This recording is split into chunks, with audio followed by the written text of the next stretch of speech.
The first thing you need to know about me is that I used to be the girl who apologized for everything. I apologized for taking up space, for having needs, for simply existing. By the time I turned 20, I had mastered the art of making myself small enough to fit into other people's lives without causing too much trouble. But here's the thing about being small for too long: eventually, something inside you starts to grow, and when it does, there's no containing it. It all started with my sleep schedule. I know how that sounds like the most boring catalyst for a life change ever, but sometimes the smallest decisions ripple out into tsunamis that reshape everything you thought you knew about yourself. I had been living with my boyfriend Jax at my dad Marcus's house for nearly 4 years. We had been together since we were 17, back when I thought love meant accommodating someone else's chaos until it felt normal. Jax was what you might generously call a night owl, though that makes it sound romantic instead of what it actually was: a 21-year-old man who refused to grow up and lived his entire life on a teenager's schedule. Our bedroom, if you could call it that, was more like Jax's personal entertainment center. His gaming setup dominated one corner, cables snaking across the floor like electronic ivy. The massive television mounted on the wall stayed on from the moment he woke up around noon until he finally passed out somewhere between 3 and 4 in the morning. I had grown so accustomed to sleeping with flashing lights and the constant chatter of whatever game he was playing that silence actually made me nervous. But something changed when I turned 20. Maybe it was watching my friends start real jobs, maybe it was the growing weight of feeling like I was sleepwalking through my own life. Or maybe it was just time. I started getting up at 5 in the morning. At first, it was just to have some quiet time before the chaos of Jax's world consumed another day. I would make coffee in the kitchen, sit by the window, and watch the sun come up over the neighborhood where I had lived my entire life. Those morning hours became sacred to me. I started exercising, taking long walks, even cycling to work instead of asking Jax for rides he would inevitably complain about. For the first time in years, I felt like I was living in my own body instead of just borrowing space in someone else's story. The new schedule meant I needed to be in bed by 9:30. It sounds reasonable when you say it like that, but reasonable had never been Jax's strong suit. Our bedroom was ground zero for his entire existence: gaming, eating, watching movies, talking on the phone with his friends until all hours. When I started asking him to move upstairs for just 30 minutes while I fell asleep, you would have thought I was demanding he relocate to Mars. The first few times, he sulked. He would drag his feet, slam things around, and make sure I knew exactly how inconvenient my request was. But he did it. I thought we had reached some kind of understanding, some small compromise that would let us both be happy. I was wrong. The breaking point came on a Tuesday night in late October. I had worked a double shift, cycled home in the rain, and made dinner for both of us while Jax played his latest obsessionsome zombie apocalypse game that required him to shout instructions at his teammates through his headset. When I asked him to move upstairs at 9, he didn't even pause his game. "Jax, I need to get some sleep," I said, standing in the doorway still in my work clothes. He waved a hand at me without looking away from the screen. "5 more minutes, Willow. We're right in the middle of something." 5 minutes became 20, 20 became 45. By 10:15, I was standing next to his gaming chair, close enough to feel the heat radiating from his equipment, close enough to see the sweat beading on his forehead from the intensity of whatever virtual crisis was unfolding on the screen. "Jax," I said, loud enough to be heard over the gunfire and screaming, "I have to get up at 5. I need you to go upstairs now." That's when he finally turned to look at me, and I saw something in his eyes I had never seen before: not just irritation or inconvenience, but contempt. Pure, undiluted contempt. "You know what, Willow?" He ripped off his headset and tossed it onto the desk. "I don't think I can do this anymore." The room went quiet except for the ambient sounds of the game continuing without him.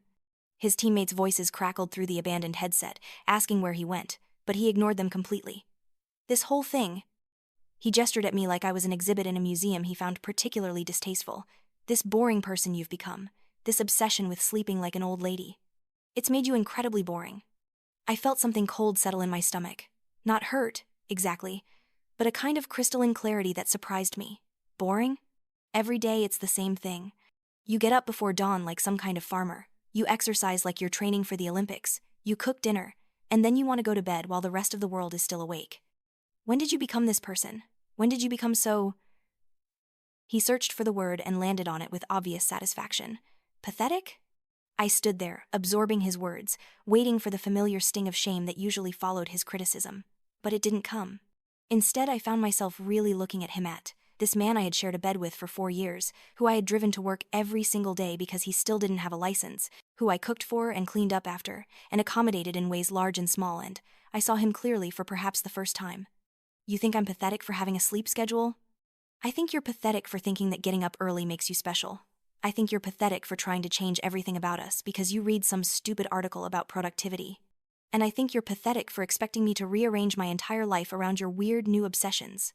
He turned back to his game, putting his headset back on like the conversation was over. Like he had rendered his verdict and I was dismissed. But I didn't move.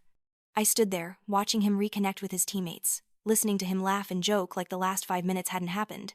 Like my feelings were just another lag in his connection that would resolve itself if he ignored it long enough. That's when I noticed his phone, face down on the desk next to his keyboard. A text notification lit up the screen, and I could see just enough to make out the sender's name, Devin, his best friend from work. Before I could think better of it, I picked up the phone. The notification was from a group chat, and Jax's last message was visible in the preview. She finally buckled. Told her I'd walk away from the relationship. She always falls for it. Easy ride, free food, comfy bed. Why would I ever leave this setup? The blood in my veins turned to ice water. I read it twice to make sure I wasn't misunderstanding. Then I read it a third time, because some part of my brain was still trying to find a way to make this into something innocent, something that didn't mean what it obviously meant.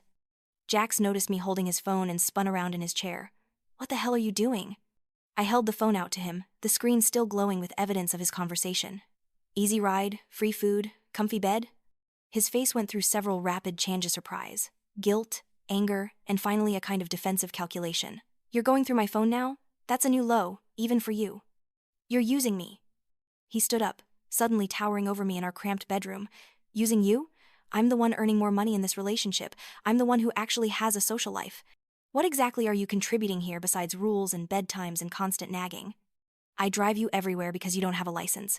I cook for you every night. I do your laundry. I clean up after you. I accommodate your schedule, your friends, your hobbies. And you see all of that as..." I looked at the phone again. "An easy ride?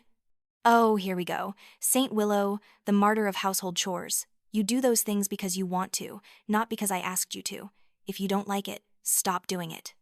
But there was something different in his voice now, a defensive edge that told me I had hit something true. He was scrambling, trying to regain control of a conversation that was spiraling away from him. "Your learner's permit expires next month," I said quietly. "You've had 4 years to get your license, and you're nowhere close to taking the test. You don't want to learn to drive because then you'd lose your excuse for me to chauffeur you around. That's not... When was the last time you cooked dinner? When was the last time you cleaned anything in this room? When was the last time you made any kind of sacrifice to accommodate something I wanted?" He opened his mouth to respond, then closed it again. We both knew the answer. "You know what?" I set his phone down carefully on the desk. "You're right about one thing. I have become boring. I've become boring because I've spent 4 years trying to make myself small enough to fit into your life without causing problems. But the thing is, Jax, I'm not actually boring. I'm just tired of performing for someone who sees me as a convenience instead of a person." I turned toward the door, but his voice stopped me. "If you walk away from this, you'll be alone, just like you were after your mom died, crying yourself to sleep every night. Nobody else is going to put up with your neediness." The cruelty of it hit me like a physical blow. My mother had died 3 years ago, and the grief had nearly destroyed me. Jax had seen me at my lowest, had held me while I sobbed, had promised he would never leave me alone with that kind of pain again. And now he was weaponizing it, using my trauma as ammunition in an argument about sleep schedules. I turned back to face him, and whatever he saw in my expression made him take a step backward. My neediness? My voice was so quiet he had to lean forward to hear me. "My need for 8 hours of sleep is too much for you to handle, but your need for me to drive you everywhere, cook for you, clean up after you, and provide you with free housing isn't needy at all. That's different." "No, it's not. The difference is that I've been calling my needs preferences and your needs requirements. But you're right about one thing. I will be alone if I leave you. And you know what I realized tonight? Being alone sounds a lot better than being lonely in a relationship with someone who thinks loving me is an inconvenience." I walked toward the door again, and this time he didn't try to stop me with words. Instead, he grabbed my arm. "You're not going anywhere, Willow. You need me more than I need you, and we both know it." I looked down at his hand on my arm, then back up at his face. "Let go of me." Something in my tone must have gotten through to him because he released me immediately, but the damage was done. The last thread of whatever had been holding us together had snapped, and we both felt it. The next morning, I woke up at 5 as usual. But instead of tiptoeing around the bedroom to avoid waking Jax, I turned on all the lights, opened the curtains, and started getting ready for work at full volume. When he groaned and pulled a pillow over his head, I felt nothing but satisfaction. At breakfast, Marcus was reading the newspaper and drinking coffee like it was any other morning. But I could see the tension in his shoulders, the way he kept glancing at me over the top of his reading glasses. The walls in our house were thin, and he had definitely heard at least some of our fight. "Dad," I said, sitting down across from him with my own cup of coffee. "We need to talk about Jax." Marcus folded his newspaper carefully, the way he did when he was buying himself time to think. Honey, I don't like to get involved in your relationship problems. He's not contributing equally to this household, and he's not treating me with respect. I need your support here. He pays his rent. $50 a week is not rent, Dad. It's barely enough to cover utilities. I drive him everywhere because he refuses to get his license. I do all the household work. And last night he told me I was pathetic for having a bedtime. Marcus sighed, the sound of a man who had been hoping to avoid this conversation for as long as possible. What do you want me to do, Willow? I want you to stop enabling him. I want you to tell him that if he wants to live here, he needs to start acting like an adult. Get his license, contribute fairly to the household, treat me with basic respect. And if he doesn't? Then he needs to find somewhere else to live. Marcus was quiet for a long time, staring into his coffee cup like it might contain the answers to all of life's complicated questions. Finally, he looked up at me. You're really done with him, aren't you? I think I've been done with him for a while. I just didn't want to admit it to myself. That afternoon, while Jax was still sleeping off his late-night gaming session, I got a message on Instagram that made my heart stop. It was from Anya, my best friend, from high school or rather, my former best friend. Someone I hadn't spoken to in almost 3 years, not since the night she abandoned me at prom and told me my grief over my mother's death was toxic. The message was short and seemingly innocent. Hey Willow, hope you're doing well, would love to catch up. Are you free for lunch this weekend? I stared at the message for a long time, my thumb hovering over the keyboard. Part of me wanted to delete it without responding, to let that chapter of my life stay closed. But another part of me, a part I didn't fully understand yet, was curious. Curious about what she wanted, curious about whether she had changed, curious about whether I was strong enough now to face the girl who had hurt me when I was at my most vulnerable. Before I could talk myself out of it, I typed back, "Sure, Saturday at noon? The mall food court?" Her response came immediately, "Perfect, can't wait to see you." I didn't tell Jax about the message. I didn't tell Marcus either. For reasons I couldn't quite articulate, I wanted to handle this on my own. Saturday arrived gray and drizzling, the kind of October day that makes you want to stay in bed and pretend the world doesn't exist. But I got up at my usual time, went for my usual walk, and tried to prepare myself for seeing Anya again.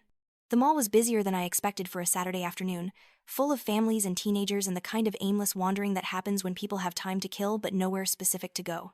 I found the food court easily. It hadn't changed much since high school, still the same arrangement of fast food counters arranged around plastic tables and uncomfortable chairs. Anya was already there when I arrived, but she wasn't alone. Blair was with her, another member of our old friend group, someone who had gone from lukewarm to actively hostile toward me in the weeks after my mother's funeral. My steps slowed as I approached their table. This wasn't what I had agreed to. This felt like an ambush. Anya waved when she saw me, a bright smile plastered across her face. She looked good, healthy, successful, like someone who had figured out her life and was comfortable in her own skin. Blair looked less enthusiastic about my presence, her mouth set in a line that suggested she was here under duress. "Willow!" Anya stood up and moved like she was going to hug me, then seemed to think better of it and settled for an awkward half-wave. "You look amazing. Doesn't she look amazing, Blair?" Blair nodded without much enthusiasm. "Hey, Willow." I sat down across from them, my internal clock already ticking down. 30 minutes, I told myself. I could handle 30 minutes of whatever this was going to be. "So," I said, folding my hands on the table, "what's this about?" Anya's smile flickered slightly. "Can't old friends just want to catch up?" "We haven't been friends for 3 years, Anya. The last time we spoke, you told me I was toxic for grieving my mother. So forgive me if I'm a little suspicious about your sudden interest in my life." The table went quiet. Blair looked uncomfortable, like she wished she was anywhere else. Anya's bright smile was starting to look strained around the edges. "Look," Anya said finally. "Mrs. Diazio, remember Mrs. Diaz, our old club teacher? She's trying to organize a reunion. She wanted to get in touch with everyone, but she couldn't find your contact information. So she asked me to reach out." I felt something cold and sharp settle in my chest. This is about a reunion? She thought it would be fun to get everyone together, see how everyone's doing. "So, you're not here because you missed me, or because you wanted to make amends, or because you realized that abandoning your best friend at prom after her mother died was a shitty thing to do. You're here because a teacher asked you to track me down for a social event." Blair leaned forward, her expression shifting from uncomfortable to annoyed. "Willow, that was years ago. We were kids. Can't you just get over it?" The words hit me like a slap. Get over it. Like my mother's death was a minor inconvenience I should have processed and moved on from on someone else's timeline. Like the night they left me alone at prom, humiliated and heartbroken, was just a harmless prank that had gotten blown out of proportion. I stood up so abruptly that my chair scraped against the floor. Several people at nearby tables turned to look. My voice was louder than I intended, but I didn't care. You want to know what I had to get over, Blair? I had to get over coming home to an empty house every day because my mother wasn't there to make dinner or ask about my day. I had to get over the fact that the people I thought were my best friends decided my grief was too inconvenient for them to deal with. I had to get over being abandoned at the most important dance of my senior year because you all decided I was too depressing to be around. Anya was shrinking in her seat, her face pale. Blair was glaring at me like I was the one being unreasonable. And now, I continued, my voice shaking with 3 years of suppressed anger, you want me to pretend like none of that happened so we can all get together and reminisce about the good times? What good times exactly? The time you called me toxic for crying about my dead mother? The time you left me stranded at prom without even saying goodbye? The time you made me feel like loving my mother too much was a character flaw I needed to fix? I grabbed my purse and stood up, my whole body vibrating with the force of everything I had kept inside for so long. I needed you then, and you weren't there. I don't need this now. I turned and walked away, leaving them sitting at the table in stunned silence. I didn't look back, didn't slow down, didn't let myself feel anything until I was safely locked in my car in the parking garage. Then I cried. Not the quiet, apologetic tears I had learned to shed after my mother died, but the raw, ugly sobs of someone who had finally said what they needed to say and discovered it felt like breaking free. My phone buzzed with a text message. For a moment, I thought it might be Anya or Blair, but it was from Zara, a colleague from work who had become a friend over the past few months. Saw what happened at the food court. Those girls were horrible. Are you okay? Want to get coffee instead? I stared at the message, struck by the simple kindness of it. Someone had witnessed my breakdown and instead of judging me for it, they were offering support. It was such a contrast to the conditional friendship I had experienced with Anya and Blair that it made me cry harder. I texted back, yes, please, I need to tell someone what just happened. An hour later, I was sitting across from Zara at a quiet coffee shop, telling her the whole story about my mother, about Anya and Blair, about the reunion request that had felt more like an insult than an invitation. So they didn't even apologize? Zara asked, stirring sugar into her latte. Not once. Blair actually told me to get over it, like my mother's death was some kind of phase I went through in high school. That's incredibly cruel. The worst part is, I think some small part of me was hoping they had changed, that maybe they had grown up and realized how badly they treated me. But they're exactly the same people they were 3 years ago, just older. Zara reached across the table and squeezed my hand. You know what this sounds like to me? Closure. Not the kind you were hoping for, but closure nonetheless. You got to say everything you needed to say, and you walked away on your own terms. I nodded, feeling something settle in my chest. She was right. I had spent 3 years wondering what I would say to Anya if I ever saw her again, and now I knew. I had said it, and the world hadn't ended. If anything, I felt lighter. When I got home that evening, Jax was in our bedroom playing his usual games, but something was different. Marcus was standing in the doorway, his arms crossed, looking more serious than I had seen him in years.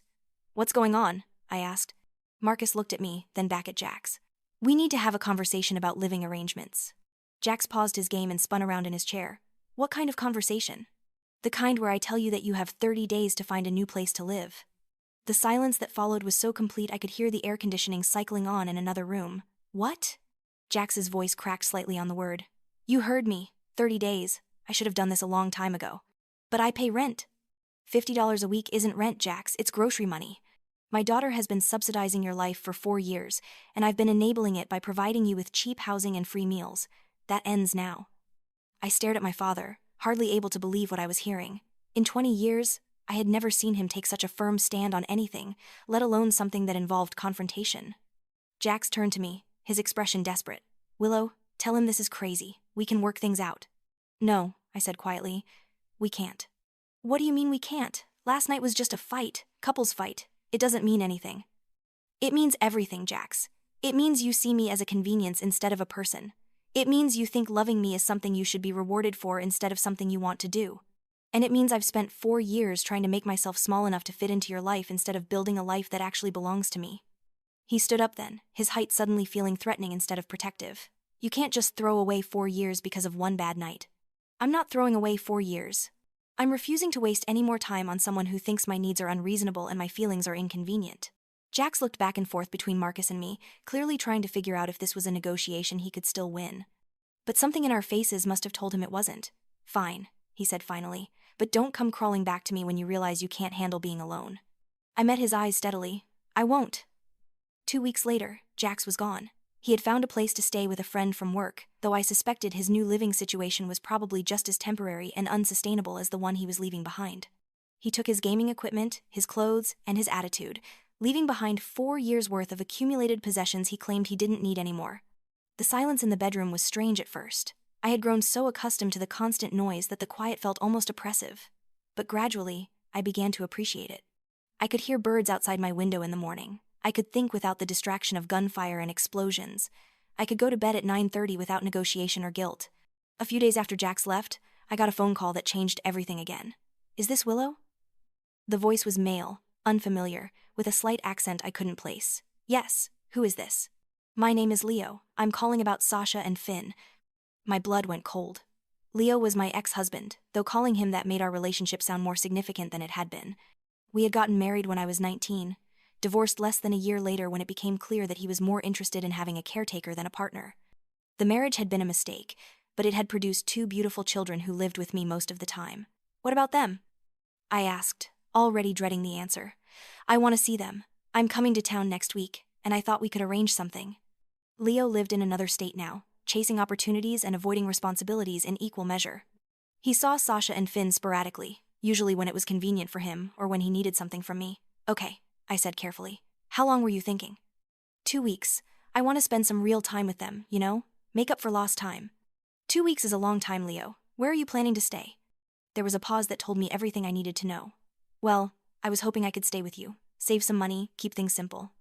And there it was. The real reason for his sudden interest in seeing his children. "No," I said without hesitation. "You can get a hotel." "A hotel? Willow, do you know how expensive hotels are? I'm trying to come see my kids, and you want me to spend all my money on accommodation?" "I want you to take responsibility for the costs of visiting your children, yes." "So you're keeping me away from them because I can't afford a hotel?" I felt a familiar anger building in my chest, the same anger I had felt with Jax when he tried to make me responsible for his choices. "I'm not keeping you away from them. I'm saying you can't stay in my house. Those are 2 completely different things." "Come on, Willow, we have kids together. Can't you help me out here? Like you helped me out with child support last month or the month before that?" Another pause. "That's different." "No, it's not. You want to see Sasha and Finn? Great. I will drive them to meet you wherever you're staying. I will make sure they have everything they need for your visits." "But you are not staying in my house, eating my food and treating me like a free hotel." "This is ridiculous. They're my kids too." "Then act like it. Get a hotel, or stay for a weekend instead of 2 weeks. But stop trying to make your parenting responsibilities my financial problem." Leo was quiet for so long I thought he might have hung up. "Fine," he said finally. "But when the kids ask why they can't see their dad, you can explain it to them." "Actually, Leo, when the kids ask why their dad doesn't visit more often, I'll tell them exactly what I always tell them, that you love them, but sometimes adult problems are complicated. And then I'll continue doing everything in my power to make sure they feel loved and supported, just like I've been doing for the past 3 years while you figured out your life." I hung up before he could respond. That night, I lay in bed in my quiet bedroom, thinking about the past few weeks. I had ended a 4-year relationship, confronted my former best friends, and set boundaries with my ex-husband. 6 months ago, any one of those things would have felt impossible. But somehow, they had all felt necessary, even inevitable. My phone buzzed with a text message from Zara. "How are you doing? I know things have been intense lately." I typed back, "I'm okay. Better than okay, actually. I think I'm finally figuring out who I am when I'm not trying to make everyone else comfortable." Her response came quickly. "That sounds like the beginning of something amazing." I smiled in the darkness. She was right. It did feel like a beginning. The next morning, I did something I hadn't done in years. I called Mrs. Diaz, my old club teacher. I had been thinking about her since the confrontation with Anya and Blair, remembering how kind she had been during the worst period of my life. How she had made accommodations for me when other people had written me off as too damaged to deal with. "Willow!" Her voice was warm and genuinely pleased. "What a wonderful surprise. How are you, dear?" "I'm good. Mrs. Diaz. Actually, I'm calling because I heard about the reunion you were planning." There was a pause. "Oh, did Anya get in touch with you?" "She did, and I wanted to let you know what happened when we met." I told her everything about how they had approached the reunion not as an apology or a chance to reconnect, but as an obligation they were fulfilling for her. About Blair telling me to get over my mother's death. About how they had shown no growth or self-reflection in the 3 years since high school. Mrs. Diaz was quiet for a long time after I finished. "Willow," she said finally, "I am so sorry. I had no idea that's how they would handle reaching out to you. If I had known. It's not your fault, but I wanted you to know why I won't be attending any reunion that includes them. It's not because I'm holding grudges or because I can't move on. It's because some people haven't earned the right to be part of your healing process. I understand completely, and for what it's worth, I think you handled the situation with remarkable grace and strength. Your mother would be very proud of the woman you've become. I felt tears prick my eyes. Thank you. That means more to me than you know.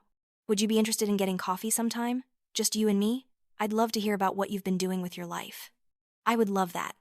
After we hung up, I sat in my quiet bedroom and felt something I hadn't experienced in a very long time: pride. Not the fragile kind that depends on other people's approval, but the solid kind that comes from knowing you've acted with integrity, even when it was difficult. Over the next few weeks, I threw myself into planning my future with the same energy I had once devoted to accommodating other people's needs. I applied for a teaching position overseas, something I had always wanted to do but had never pursued because it would have been inconvenient for Jax. I started taking evening classes to improve my qualifications. I began saving money for the first time in my adult life, money that wouldn't be spent on someone else's emergencies or convenience. Marcus and I grew closer during this time. Without Jax's presence dominating the household, we were able to have real conversations for the first time in years. He told me he was proud of how I had handled the situation, that he should have intervened sooner. I thought I was being supportive by staying out of it, he admitted one evening over dinner. But really, I was just being cowardly. I didn't want to deal with the conflict. You came through when it mattered, I told him. That's what counts. 3 months after Jax left, I got the call I had been hoping for. The overseas teaching program had accepted my application. I would be leaving in 6 weeks to teach English in Southeast Asia for a year, with the possibility of extending the contract if things went well. When I told Marcus, he was quiet for a long time. Are you worried about me traveling alone? I asked. No, he said finally. I'm worried about how proud I am. It's almost overwhelming. I felt my throat tighten with emotion. Dad! I watched you make yourself smaller and smaller for years, and I didn't know how to help you. I was afraid that if I pushed too hard, you'd just retreat further. But watching you reclaim your life these past few months, it's been like watching a flower bloom and fast forward. 6 weeks later, I was sitting in an airplane at 30,000 feet, watching the landscape of my old life disappear below the clouds. I had a new job waiting for me, a new apartment I had never seen, a new country full of experiences I couldn't imagine. But the most remarkable thing wasn't what I was flying toward, it was what I was flying away from. I was flying away from the girl who apologized for taking up space, who made herself smaller to fit into other people's stories, who believed that love meant accepting less than she deserved. I was flying towards someone I was still getting to know, someone who could set boundaries without guilt, who could walk away from people who didn't value her, who could build a life that actually belonged to her. The flight attendant offered me a drink, and I ordered ginger ale, the same thing I had ordered on every flight since I was a child. But somehow, even that small familiar ritual felt different now. Everything felt different now. I pulled out my phone and started typing a message to Zara, somewhere over the Pacific, and I've never felt more like myself.